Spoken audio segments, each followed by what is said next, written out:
이사야 49장 5절에서 13절, 구약성경 1029쪽입니다. 우리 다 같이 함께 합독하시겠습니다. 이제 여호와께서 말씀하시나니 그는 태에서부터 나를 그의 종으로 지으신 이시요 야곱을 그에게로 돌아오게 하시는 이시니 이스라엘이 그에게로 모이는도다. 그러므로 내가 여호와 보시기에 영화롭게 되었으며 나의 하나님은 나의 힘이 되셨도다. 그가 이르시되 내가 나의 종이 되어 야곱의 지파들을 일으키며 이스라엘 중에 보존된 자를 돌아오게 할 것은 매우 쉬운 일이라. 내가 또 너를 이방의 빛으로 삼아 나의 구원을 베풀어서 땅 끝까지 이르게 하리라. 이스라엘의 구속자 이스라엘의 거룩하신 이이신 여호와께서 사람에게 멸시를 당하는 자 백성에게 미움을 받는 자 관원들에게 종이 된 자에게 이같이 이르시되 왕들이 보고 일어서며 고관들이 경배하리니 이는 이스라엘의 거룩하신 이 신실하신 여호와 그가 너를 택하였음이니라. 여호와께서 이같이 이르시되 은혜의 때에 내가 네게 응답하였고 구원의 날에 내가 너를 도왔도다. 내가 장차 너를 보호하여 너를 백성의 언약으로 삼으며 나라를 일으켜 그들에게 그 황무하였던 땅을 기업으로 상속하게 하리라. 내가 잡혀 있는 자에게 이르기를 나오라 하며 흑암에 있는 자에게 나타나라 하리라. 그들이 길에서 먹겠고 모든 헐벗은 산에도 그들의 풀밭이 있을 것인즉 그들이 줄이거나 목마르지 아니할 것이며 더위와 볕이 그들을 상하지 아니하리니 이는 그들을 긍휼히 여기시는 이가 그들이 이끌되 샘물 근원으로 인도할 것임이라. 내가 나의 모든 산을 길로 삼고 나의 대로를 도두리니 어떤 사람은 먼 곳에서 어떤 사람은 북쪽과 서쪽에서 어떤 사람은 시님 땅에서 오리라. 하늘이여 노래하라. 땅이여 기뻐하라. 산들이여 즐거이 노래하라. 여호와께서 그의 백성을 위로하셨은즉 그의 고난당한 자를 긍휼히 여기실 것임이라. 아멘. 할렐루야. 자, 제목을 다시 한번 띄워주시죠. 우리 제목을 다시 한번 읽어볼까요? 시작. 샘물 근원으로 이끄시는 하나님. 우리 이런 제목으로 함께 은혜 나누도록 하겠습니다. 여러분들 영화 기생충 혹시 보셨나요? 그 영화 기생충 가운데 재수생 아들이 재학 증명서, 그러니까 재수생이니까 대학을 못 간 친구예요. 근데 대학에 재학 증명서를 위조를 해요. 그 재학 증명서를 위조를 해가지고 부잣집에 이제 과외 아르바이트를 가게 돼요. 그래서 이제 자랑스럽게 아버지가 이제 송방호인데요. 아버지에게 이 위조된 재학 증명서를 딱 보이면서 그 아들이 뭐라고 얘기했냐 이렇게 얘기합니다. 아버지, 저는 이게 위조나 범죄라고 생각하지 않습니다. 왜냐하면 저는 내년에 이 대학에 꼭 들어갈 거니까요. 그러니까 이 아버지인 송강호가 너무 뿌듯해해요. 감동을 받아요. 그래서 무슨 얘기를 하냐면, 야, 너는 계획이 다 있구나. 계획이 다 있구나. 이게 그래서 사실은 이게 기생충 영화 가운데 유명한 대사 가운데 하나라고 하더라고요. 따라합시다. 너는 계획이 다 있구나.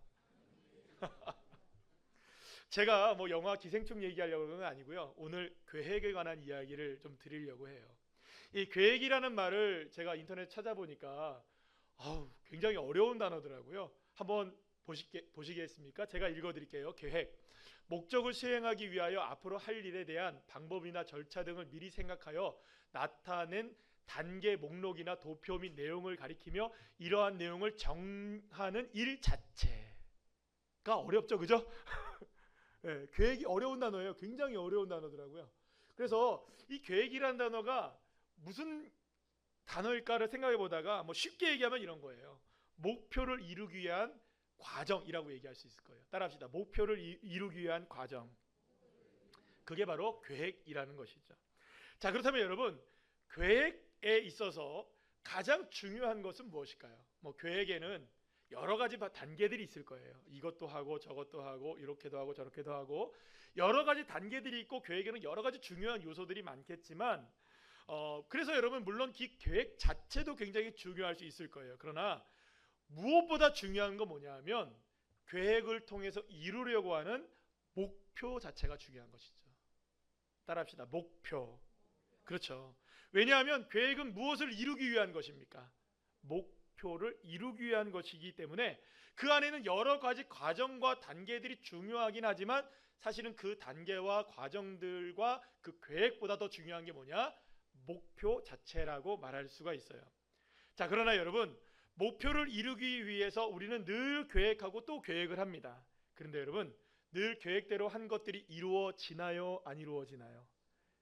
잘 이루어지지 않을 때가 많아요. 수많은 변수들이 작용하게 되고요. 만약에 예측할 수 없는 일들이 일어나기라도 한다면 그 계획은 때로는 실패로 돌아갈 때가 얼마나 많은지 모릅니다. 자, 하지만 그렇게 계획이 실패한다고 해도 결코 변화되어서는 안 되는 것이 하나가 있어요. 바로 그것은 뭐냐? 목표 자체입니다. 계획대로 되지 않았다고 해도 목표만 분명하고 확실하다면 실패한 그 자리에서 다시금 계획을 세우고 도전해 나갈 수 있다면 목표를 향해서 끊임없이 나갈 수 있는 사람이 될 수 있는 거예요. 목표만 분명하다면. 그러니 사랑하는 여러분, 실패하고 좌절할 수는 있습니다. 계획이 어그러질 수도 있습니다. 거기서 우리가 넘어져서는 안 되는 거예요. 다시금 무엇을 바라보고 목표를 바라보고 전진해 나가는 삶이 되어야 하는 것이겠죠. 하나님은 이스라엘 백성들을 향해서 어떤 목적과 목표를 갖고 계셨을까요? 그것은 하나님이 이스라엘 백성들에게 정말로 하나님의 백성이 되어지고 하나님의 종이 되어지는 것을 하나님께서 이스라엘 백성들의 목표로 삼으셨던 거예요. 다시 한번 말씀드릴게요. 하나님이 이스라엘 백성들을 향해 목표로 세우신 건 뭐냐? 이스라엘 백성들이 하나님의 백성이 되고, 따라합시다. 하나님의 백성이 되고, 또 두 번째 뭐냐 하면 하나님의 종이 되는 것. 자, 이게 이스라엘 백성들을 향해서 하나님께서 세우신 목적이었어요. 목표였어요. 물론 이러한 이스라엘을 통해 하나님의 영광을 받으시는 것이 사실은 최종의 목적이긴 했지만, 그 최종의 하나님의 영광을 받으시는 목적을 이루기 위해서 그 무엇보다 중요한 게 뭐냐? 이스라엘 백성들이 하나님의 백성이 되고 하나님의 종이 되는 것이 너무나 중요한 목표를 이루는 것이었다는 것이죠. 그래서 이스라엘 백성들이 참 하나님의 백성이 되고 참 종이 되기 위해서 하나님은 늘 언제나 이스라엘 백성들을 그 목표로 이끌어 가시는 하나님이 되었던 거예요. 자, 그래서 하나님은 바벨론에서 포로 생활을 하고 있던 이스라엘 백성들에게 어떤 말씀을 하시느냐? 자, 오늘 본문의 6절 말씀을 통해서 이렇게 말씀하시는데요. 쉬운 성경의 말씀으로 우리 함께 다 같이 한번 읽어볼까요? 시작. 주께서 말씀하시기를 내가 내 종이 되어 야곱 지파들과 살아남은 이스라엘 백성을 돌아오게 할 일은 작은 일이다. 더욱이 내가 너를 온 민족의 빛으로 삼아 세상 끝까지 나의 구원이 이르게 할 것이다 라고 하셨다. 하나님은 이스라엘 백성들에게 무엇이 되기를 원하느냐면 너희들은 나의 백성이 되고 이스라엘 백성들은 나의 종이 되기를 원한다라고 말씀하고 계세요. 그래서 이스라엘이 하나님의 백성이 되고 하나님의 종이 되어지게 되면, 자, 말씀을 다시 한번 띄워주시겠어요? 어떤 삶이 되느냐? 온 민족의 빛이 될 것이고, 그리고 구원이 어떻게 이루어지는지를 많은 사람에게 드러내는 나의 자랑거리로 삼을 것이다 라고 하나님이 말씀하시고 계시는 거예요. 그러니까 하나님이 세우신 목적은 분명해요. 이스라엘 백성들이 하나님의 백성이 되고 하나님의 종이 되어지면 빛나는 존재가 되어질 것이고 또 구원의 자랑거리가 되어지게 하시는 것이 하나님에서 누구를 향해서? 이스라엘 백성들을 향해서 세우신 목표였던 것입니다. 자, 그런데 이 목표, 다시 말씀드리면 이스라엘 백성들을 종으로 삼아 모든 민족으로 빛을 삼고 하나님의 구원의 역사를 이루기 위해서 거쳐 나가야만 하는 과정들이 있을까요, 없을까요? 과정들이 있는 거예요. 그 과정들, 그 모든 과정들 속에서 일어나는 많은 일들이 있을 텐데, 그 많은 일들이 오늘 보면 다시 한번 보여주시죠. 6절 말씀. 그 많은 일들이 있을 텐데 그 일들이 어떤 일이냐? 작은 일이다라고 주님 말씀하세요. 작은 일. 따라합시다. 작은 일. 우리 지금 성경 읽은 성경에서 우리 개역개정판 성경에는 뭐라고 나오느냐? 여러분 성경 한번 보세요. 뭐라고 나와요? 6절 말씀에 쉬운 일이라고 나와요. 그러니까 하나님은 이렇게 생각하시는 거예요. 자, 여기 보세요. 하나님이 이스라엘 백성들이 이루게 될 목표를 설정하셨어요. 이스라엘 백성들이 어떤 사람들이 되어야 된다? 어떤 존재가 되어야 된다? 잘 들으셔야 돼요. 그러니까 오늘 말씀 계속 반복적으로 이 얘기가 나올 거예요. 잘 기억하셔야 돼요. 자, 하나님의 백성이 되고 하나님의 종이 되어서 빛을 드러내고 하나님의 구원의 자랑거리로 삼으시기 원하시는 하나님의 목표, 그게 목표예요. 누구를 향한? 그쵸, 이스라엘 백성들을 향한 목표라고요. 그런데 그 이스라엘 백성들을 향해서 목표를 이루기까지 일어나는 많은 일들은 작은 일들이다라고 말씀하세요. 여러분, 그렇죠. 다시 한번 말씀드릴게요. 계획이 중요합니까? 목적이 중요합니까? 그렇죠. 계획은 틀어질 수 있고 계획은 변경될 수 있고 뭐 계획대로 될 수도 있는 거고요. 그러나 그 계획도 무엇을 이루기 위한 겁니까? 목표를 이루기 위한 거예요. 그러니까 목표와 목적은 큰 것이지만 그 안에 있는 계획들은 그거에 비하여 어떻다는 겁니까? 작은 일이고 쉬운 일이라는 거예요. 그러면 그 가운데 일어나는 많은 일들이 지금 일어나고 있었어요. 이스라엘 백성들에게. 어떤 일들이 일어났습니까? 이사야 서에서만 우리가 보자면 이스라엘 백성들이 바벨론에게 멸망을 당하고 예루살렘 성전이 파괴되어지고 포로로 바벨론에 끌려가게 되어지고 또 다시금 하나님께서 약속하시죠. 뭐라고? 바벨론의 포로에서 돌아오게 하겠다. 바사 제국에 누구를 세우셔서 말씀 잘 들으셨네요. 그죠? 잘 들으셨어요? 고레스라는 왕을 세우셔서 이스라엘 백성들을 포로에서 회복시키게 하시고 예루살렘 성전을 재건하는 일을 그 사람을 통해서 이루게 하겠다. 누가 말씀하셨습니까? 하나님. 그러면 여러분, 이 모든 과정 속에서 일어나는 일들은 하나님이 목표를 세우신 일들에 비하여 작은 일이고 쉬운 일이라는 거예요. 의미 없는 일이라고 얘기하는 게 아니에요. 이거는 뭐 껌이다라고 얘기하는 게 아니에요, 여러분. 그것에 비하여 이거는 작은 일이다. 쉬운 일이다. 사실 여러분, 오늘 이 말씀이 쉽지 않은 말씀이에요. 어려운 말씀이에요. 사실 이 6절 한 가지만 말씀을 해석하려고 해도 여러분들 굉장히 어렵더라고요. 이 히브리어도 너무 까다롭고 너무 어려워요. 이걸 여러분들한테 그대로 있는 대로 다 설명할 수가 없어요. 왜냐하면 제가 안 되니까. 이게 어려워요. 저도 어렵더라고요. 이걸 어떡하지? 이렇게 어려운 말씀을 어떻게 설명할 수 있지? 생각하다가 그래, 좀 쉽게 생각을 하자 생각을 했어요. 다시 한번 말씀드리지만 이 말씀이 오늘 어려운 말씀이에요. 근데 여러분들이 잘 이해해서 듣게 되시기를 축복합니다. 여러분들 이 시간에 소망하셔야 돼요. 내 마음의 문이 열려지고 내 지식의 문이 열려지고 지혜의 문이 열려져서 하나님의 말씀이 선포될 때 나에게 깨닫는 말씀이 되게 해주십시오. 그래서 여러분들 만약에 이걸 잘 깨닫게 되면 앞으로 우리의 신앙생활에 있어서도 이것이 여러분들 정리가 딱 되어지면 그렇구나, 그렇지, 딱 이것이 정리가 되어지면 저와 여러분의 신앙생활에서도 앞으로 많은 큰 도움이 될 뿐만 아니라 새로운 믿음의 눈이 열려지게 될 줄로 믿습니다. 자, 그래서 지금까지의 내용을 다시 정리해서 제가 말씀드리려고 해요. 하나님에게는 이스라엘 백성들을 향한 아주 중요한 목표를 가지고 계셨어요. 그것은 이스라엘 백성들이 하나님의 백성이 되고 하나님의 종이 되는 것이었어요.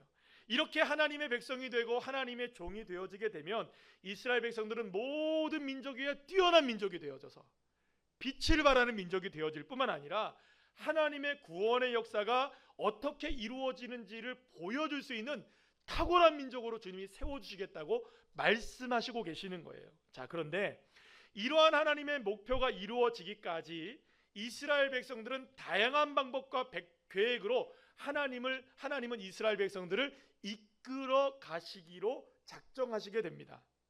만약 이스라엘 백성들이 하나님의 말씀을 잘 따르고 하나님의 말씀에 순종하면 그 계획이 착착착 이루어갈까요? 안 이루어갈까요?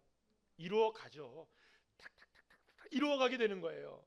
하나님이 계획을 세워놓으신 것들 가운데 하나님의 말씀에 순종하고 하나님의 뜻에 따라서 나아가게 되면 이스라엘 백성들은 하나님이 세우신 그 목적에 잘 도달할 수 있게 되는 거예요. 그런데 이스라엘 백성들은 이렇게 하지 않았어요. 하나님의 계획에 여러 가지 변수를 등장하게 만듭니다.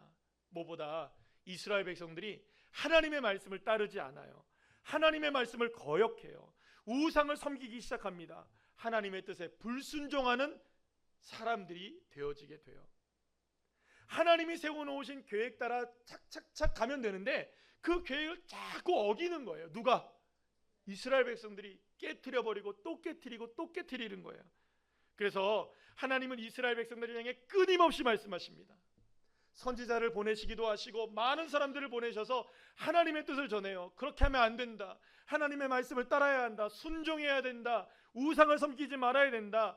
수없이 하나님이 이스라엘 백성들에게 말씀하셨어요. 그런데 끝내 이스라엘 백성들은 하나님 말씀에 순종하지 않았고 우상을 섬기고 하나님을 버리는, 하나님을 떠나 죄악의 길을 걷게 되는 그런 참혹한 일들을 서슴없이 벌이게 됩니다.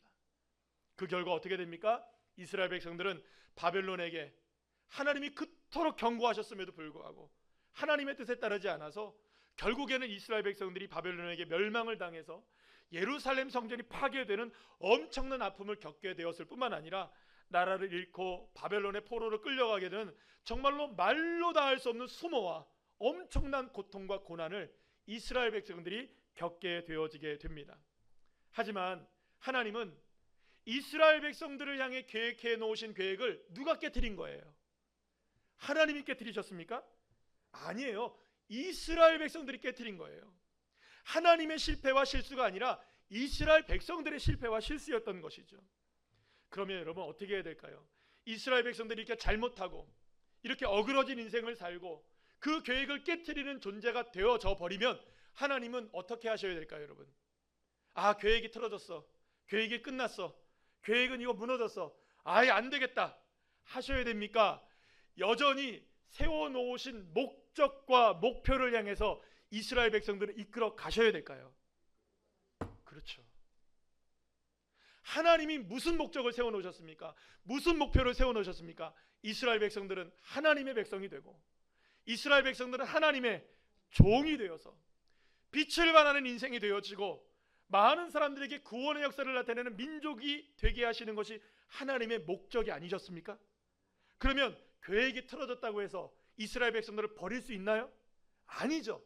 다시금 누구를 끌어들여서 이스라엘 백성들을 하나님의 계획 안에 끌어들여서 다시금 그 길을 걷게 하여 하나님의 영광이 드러나는, 할렐루야, 그 존재가 되게 하시는 것이 하나님이 하셔야 될 일이시잖아요.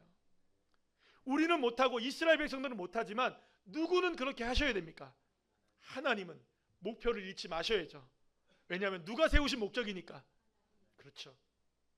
그래서 하나님은 실패한 이스라엘 백성들, 실수한 이스라엘 백성들을 그대로 버리지 아니하시고 다시금 그들을 이끌어서 하나님의 목표를 이루기 위해서 그들을 이끌어 가시겠다고 말씀하고 계시는 것이에요. 그래서 하나님은 이런 말씀을 하시는 거죠. 내가 세운 이스라엘 백성들 너희를 향한 계획을 이루기 위해서, 목표를 이루기 위해서 여러 가지 일들이 일어나지만 그 일들은 오히려 가벼운 일이야. 그러니 여러분 생각해 보세요. 그 가벼운 일들 속에 어떤 것이 포함될까요? 이제 나타날 일들 다 포함되는 거예요. 이스라엘 백성들이 포로로 끌려가 있어요. 이스라엘 백성들에게 하나님이 선포하셨습니다. 니들이 다 돌아오게 될 것이다. 광야에 길을 만들어 줄 것이다. 사막에 강물들을 만들어낼 것이다. 내가 너희 택하였다. 내가 너희를 위하여 돌아오게 할 것이다. 할렐루야. 주님이 이루실 그 새 일들, 놀라운 그 새 역사들은 누구에게는, 하나님에게는 쉽고 작고 가벼운 일이라고 말씀하시는 거예요. 왜냐하면 하나님 무엇을 이루셔야 하기 때문에, 목표를 이루셔야 하기 때문에. 그래서 하나님이 이제 새 일들을 누구를 통해 이루시겠다? 이스라엘에게 이루어 내시겠다. 새로운 일들로 이스라엘 백성들을 이끌어 가시겠다. 그렇게 말씀하고 계시는 거예요. 그러면 여러분, 새 일이 무엇이든 하나님에게는 쉬운 일일까요? 어려운 일일까요? 쉬운 일이에요. 하나님에게는 어려운 일이 아니라는 거예요.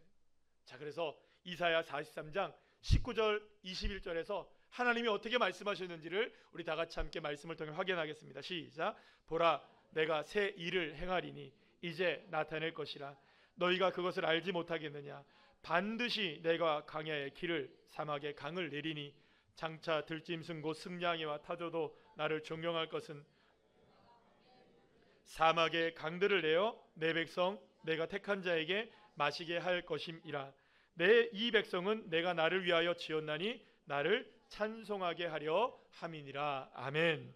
사랑하는 여러분, 하나님은 새 일을 행하시겠다고 말씀하세요. 그것이 우리의 눈에는 아무리 어려운 일이라 할지라도 하나님에게는 쉬운 일인 거예요. 광야의 길이 나아지고 사막의 강물이 나아지는 건 우리는 상상할 수 없는 일이에요. 그러나 하나님이 목적하시고 목표하신 바를 이루시기 위해서 일어나는 일들은 하나님에게는 작은 일이고 어려운 일이 아니라는 거예요.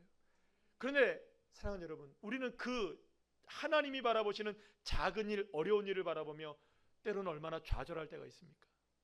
얼마나 여러분들 우리가 무너질 때가 많이 있습니까? 하나님은 사랑하는 여러분, 실수하지 않으십니다. 하나님은 실패하지 아니하십니다.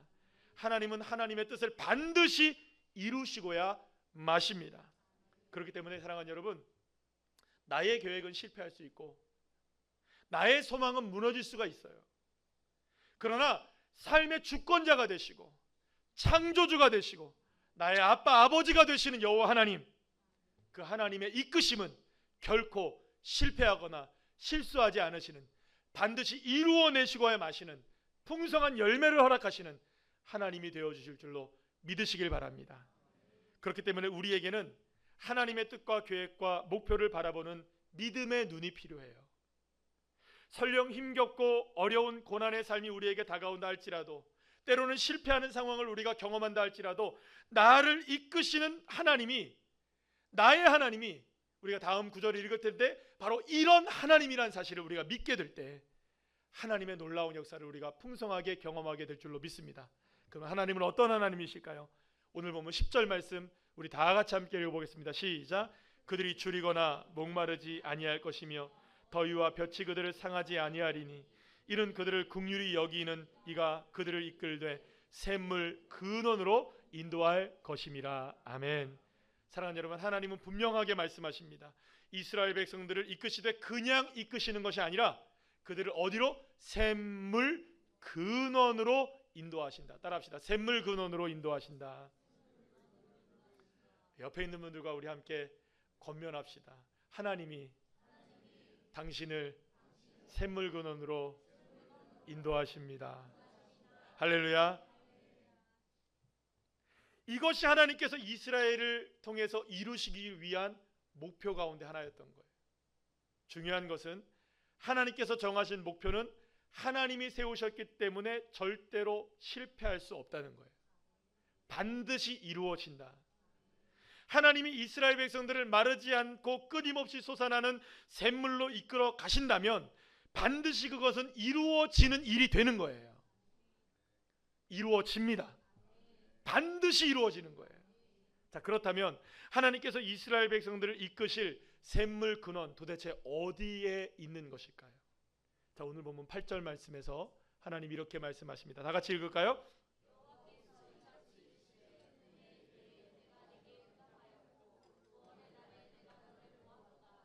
내가 장차 너를 보호하여 너를 백성의 언약으로 삼으며 나라를 일으켜 그들에게 그 황무하였던 땅을 기업으로 상속하게 하리라. 아멘. 하나님께서 이스라엘을 샘물 근원으로 이끄신다는 것은 너무나 놀라운 하나님의 은혜입니다. 왜냐하면 이스라엘 백성들이 겪고 있었던 삶은 너무나 고단한 삶이었기 때문입니다. 하나님도 그러한 이스라엘 백성들의 지금 삶을 알고 계셨어요. 자, 9절 말씀 다 같이 읽어볼까요? 내가 잡혀있는 자에게 이르기를 나오라 하며 흑암에 있는 자에게 나타나라 하리라. 그들이 길에서 먹겠고 모든 헐벗은 산에도 그들이 풀밭이 있을 것인즉. 하나님은 바벨론에서 이스라엘 백성들이 포로 생활을 하는 그 생활이 사로잡힌 삶이라는 걸 알고 계셨어요. 흑암 중에 거하는 삶이라는 걸 알고 계셨어요. 10절 말씀을 보면 줄이고 목마르고 더위에 노출되어 있다라는 말도 나와요. 또 7절 말씀을 보시면 이스라엘 백성들이 어떤 상황이 있느냐? 여러분, 멸시를 당하고요, 미움을 당하고 종이 되어지고 노예가 되어진 삶을 살고 있다는 거 하나님이 다 알고 계셨어요. 자, 이스라엘 백성들이 처한 상황이 얼마나 혹독한지 누가 다 알고 계셨다고요? 하나님이. 자, 그런데 하나님께서 이러한 이스라엘 백성들을 긍휼히 여기셔서 어디로 이끌어 가신다? 샘물 근원으로 이끌어 가시겠다고 말씀하고 계시는 거예요. 자, 그러면 여러분, 이 말씀을 이스라엘 백성들이 들었을 때 얼마나 큰 위로와 소망이 되었겠어요. 여러분, 오늘 이 시간에 다 잃어버려도 이런 만약에 하나님 말씀 가운데 여러분들이 주님이 나를 샘물 근원으로 인도하신데 이 말씀 하나만 붙들어도 여러분들 소망이 생기지 않으세요? 그렇잖아요. 그러니까 이스라엘 백성들을 생각해 보세요. 얼마나 혹독한 삶을 살고 있었는데 이 말씀이 얼마나 위로가 되었겠어요. 그러나 하나님은 도무지 이해할 수 없는 말씀 한 가지를 하세요. 흑암 중에 살아가고 잡혀있는 삶을 살아가고 많은 사람들에게 미움을 당하고 어려움을 당하는 그 이스라엘 백성들을 샘물 근으로 인도하시겠다는 것은 참 좋은 말씀인데, 그들에게 기업으로 주겠다는 그 땅이 어떤 땅이냐, 기업으로 주시겠다고 하는 땅이 어떤 땅이냐, 여러분 오늘 말씀에 뭐라고 나옵니까? 어떤 땅이래요 여러분들? 황무지라고 나와요. 황무지, 황폐한 땅. 이스라엘 백성들이 기업으로 받을 땅, 그 땅을, 황무한 땅을 주겠다, 황폐한 땅을 주겠다. 여러분 생각해보면 이스라엘 백성들이 고작 황폐한 땅을 상속받기 위해서 몇 킬로를 와야 되는 줄 알아요? 1200킬로가 넘는 광야를 걸어와야 되는 거예요. 사막과 광야를 지나서 와야 된다면 여러분 이건 너무나 과혹한 일이 아닐까요? 차라리 여러분 힘겹고 고단한 삶이라 할지라도 그냥 바벨론에서 사는 게 훨씬 더 나은 일이 아닐까요? 그렇다면 왜 하나님은 굳이 흑암 중에 사로잡혀 있어 살아가고 있었던 이스라엘 백성들, 그 고단한 삶을 살아가고 있었던 이스라엘 백성들을 이끌어 가신다면 좀 좋은 땅, 더 나은 땅으로 좀 이끌어 가시면 좋은데 왜 하필이면 상속을 줘도, 땅을 줘도 황폐한 땅을 주시겠다고 말씀하시는 것인가? 그 이유가 무엇일까요? 왜냐하면 그 땅 가운데 사랑하는 여러분, 그 땅이 황폐한 땅이라 할지라도 그 땅 가운데 무엇이 있느냐? 바로 샘물 근원이 있는 땅이기 때문에, 그 땅이 아무리 황폐한 땅이라 할지라도 그 땅 가운데 샘물 근원이 있기 때문에 주님은 그 땅을 무엇으로 주시겠다? 기업으로 상속해 주겠다고 말씀하시는 거예요. 자, 그렇지만 여러분 한번 현실을 생각해 보세요. 아무리 샘물 근원이 있는 땅이라 해도 황폐한 땅을 기업으로 바라보며 그곳으로 떠나야 한다는 것은 결코 쉬운 일이었을까요? 쉬운 일이 아니었을 것입니다. 그러나 이스라엘 백성들이 알아야 하는 것이 있었어요. 비록 이스라엘 백성들에게 주어질 그 기업이 황폐한 땅이라고 해도 그곳이 바로 샘물 근원을 품고 있는 땅이라는 것을 분명하게 믿어야 했던 것입니다. 그러니까 바라보고 보여지는 것은 황폐하지만 그 땅 가운데 무엇을 품고 있는 땅이다? 샘물 근원을 품고 있는 땅이다. 할렐루야. 여러분 지금 세계 경제가 많이 어렵고 또 많이 힘겹잖아요. 막 유가가 올라가고 기름값이 막 올라갈 때 부러운 나라가 있죠. 어느 나라? 사우디아라비아, 뭐 아랍에미레이트, 뭐 이런 나라들, 기타 등등의 나라들 부럽습니까? 안 부럽습니까? 그렇죠. 석유를 물수도 쓰시니까. 예. 별로 안 부러우신가 보네. 얼마나 부러워요. 오일머니, 막 중동의 막 오일 파워 막 그렇잖아요. 그럼 여러분 그 땅이 어떤 땅이에요? 황무지예요. 황무지. 그래도 지금 같으면 그 땅을 준다고 하면 받겠어요? 안 받겠어요? 여러분 같으면 뭐가 들어있다면? 석유가 들어있다면 받죠. 보여지는 것만으로는 못 받아요. 여러분. 근데 그 속에 무엇이 들어있느냐를 보게 되면 그 땅도 가치가 있는 땅이 되는 거예요. 사랑하는 여러분, 하나님이 이스라엘 백성들에게 황폐한 땅을 기업으로 주시겠다는 것은 그냥 황폐한 땅만 주시겠다는 게 아니에요. 그 땅이 무엇을 품고 있는 땅이다. 샘물 근원을 품고 있는 땅이기 때문에. 그렇다면 여러분, 도대체 황폐한 땅조차도 기업으로 줄 수 있게 하는 샘물 근원, 도대체 무엇을 의미하는 것일까요? 한우는 예수님께서 사마리아 땅으로 들어가셨어요. 수가성이라는 곳에 가셔서 그 야곱의 우물 곁에 잠깐 앉아 계십니다. 한낮이었어요. 근데 갑자기 어떤 여인이 물을 길러 왔어요. 그리고 그 여인과 대화를 나눕니다. 근데 그 여인은 이미 남편이 5이 있었고 지금도 사는 남자가 있는데 새로운 남자와 함께 살아가고 있는 거예요. 그 여인은 삶에 늘 목이 마른 여인이었어요. 목마른 인생을 살아가는 인생. 여러 가지로 삶에 있어서도 영적으로도 모든 것들에 너무 목마른 인생을 살아가고 있는 여인이었어요. 예수님이 그 여인의 삶을 알아보시고 그 여인에게 뭐라고 말씀하시느냐? 요한복음 4장 14절에서 이렇게 말씀하십니다. 다 같이 내가 주는 물을 마시는 자는 영원히 목마르지 아니하리니 내가 주는 물은 그 속에서 영생하도록 솟아나는 샘물이 되리라. 아멘. 예수님은 이 여인에게 영원히 목마르지 않는 샘물을 주시겠다고 말씀하고 계십니다. 자, 그렇다면 영원히 목마르지 않는 샘물, 그것은 무엇을 말하는 것일까요? 요한복음 6장 35절에서 예수님이 이렇게 말씀하십니다. 시작. 예수께서 이르시되 나는 생명의 떡이니 내게 오는 자는 결코 줄이지 아니할 터이요 나를 믿는 자는 영원히 목마르지 아니하리라. 아멘. 그렇습니다. 영원히 목마르지 않는 샘물은 바로 예수 그리스도이십니다. 오직 예수님을 믿는 것이 영원히 목마르지 않는 샘물을 마시는 것이고, 예수님을 마음에 품고 살아갈 때 영원히 목마르지 않는 샘물 근원에서 살아가는 인생이 될 수 있다라고 예수님이 말씀하고 계시는 것이에요. 자, 그렇다면 이스라엘 백성들이 상속받게 될 땅은 황폐한 땅이지만, 황폐한 땅이라 할지라도 그곳에서 여전히 하나님을 신뢰하고 여전히 하나님을 따르고 하나님 앞에 말씀에 순종하며 살아가면 그 땅이 어떤 땅이든지 무엇을 품는 땅이 될 수 있다? 샘물 근원을 품은 땅이 될 수 있다. 샘물 근원은 진짜 샘물 근원일 수도 있지만 샘물 근원은 물이 아닌 거예요, 여러분들. 그 땅을 정말로 샘물 근원이 나오는 땅이 되게 하실 수 있는 유일한 방법은 그 땅에서 하나님을 경외하며 살고 하나님을 바라보며 살고 하나님을 의지하며 살고 말씀에 순종하며 살면 그 땅이 영원히 목마르지 아니하는 샘물 근원의 땅이 되어지는 축복의 땅이 되어진다는 것입니다. 사랑하는 여러분, 이스라엘 백성들이 출애굽하여 40년의 광야 생활을 마치고 요단강을 건너 가나안 땅에 들어가게 되었을 때 하나님께서 가나안 땅을 젖과 꿀이 흐르는 땅이라고 말씀하셨는지, 왜 그런 말씀을 하셨는지를 비로소 알게 됩니다.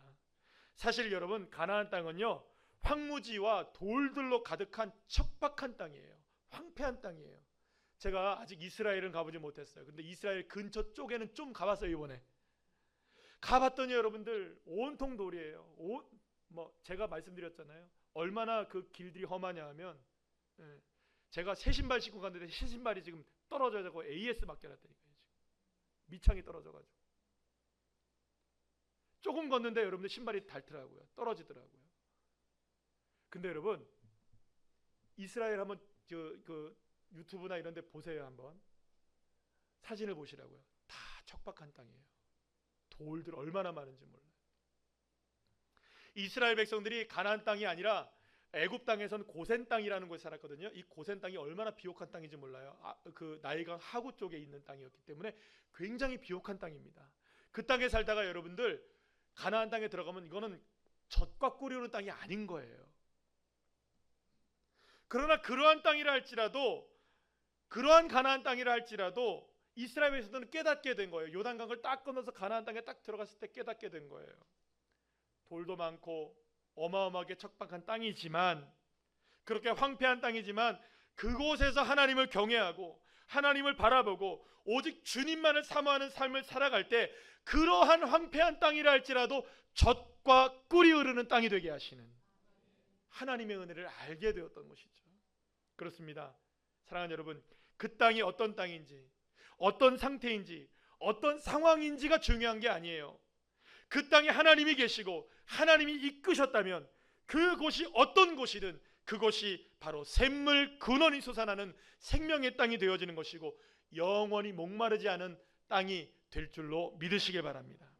사랑하는 여러분, 때로는 우리의 인생길에도 황폐한 땅을 마주할 때가 많이 있습니다. 어둡고 캄캄한 길일 때가 있고, 때로는 헐벗고 굶주릴 때가 있고, 여러 가지의 상황들이 우리를 옥죄해 올 때가 많이 있습니다.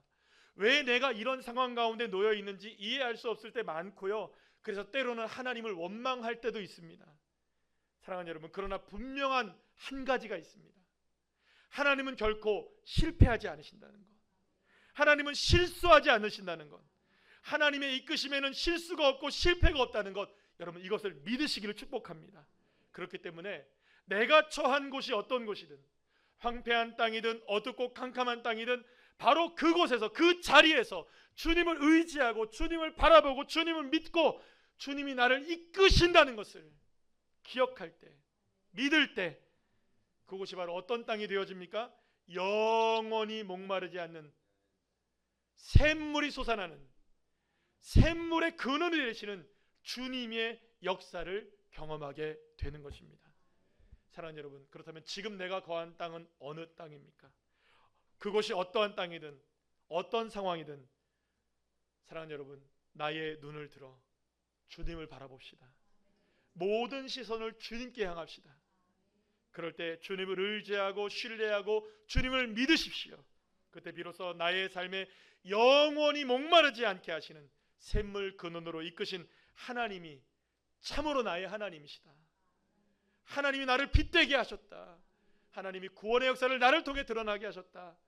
찬양하게 되고 감사하게 되는 풍성한 역사가 있게 될 줄로 믿습니다. 나를 샘물 근원으로 인도하시는 그 하나님 믿고 이번 한 주간도 승리하시는 귀한 자녀들 한 분 한 분들 다 되시기를 간절히 축복합니다.